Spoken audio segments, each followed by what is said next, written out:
bago pa tayo isinilang. Sabi nila tapos na, nakaukit na ang landas. May petsa, may tanda, paulit-ulit na dahilan.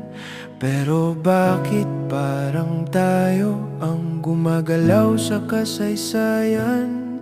Kung ang bukas ay sigurado na, bakit may takot sa tanong?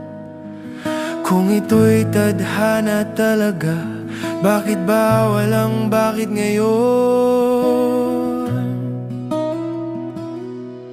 Hindi lahat ng sinabing totoo ay dapat paniwalaan.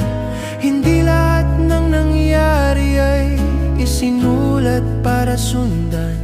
Ang paniniwala ay binhi, sa gawa'y tututubo. Kung ano ang inalagaan, yun ang aanin ng mundo. May hulang inayos matapos ang kasaysayan. May bilang at simbolong ginawang paliwanag. Kapag naniwala ka, tahimik kang susunod.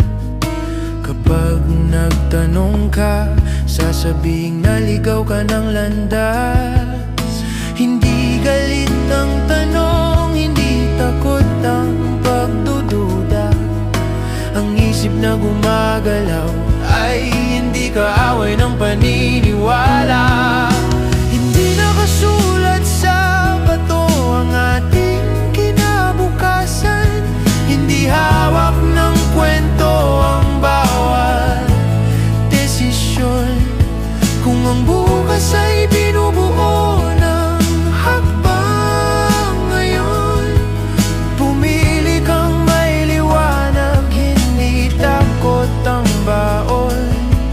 Kung paulit-ulit nilang sinasabing ito'y darating, tanungin mo kung sino ang makikinabang dito.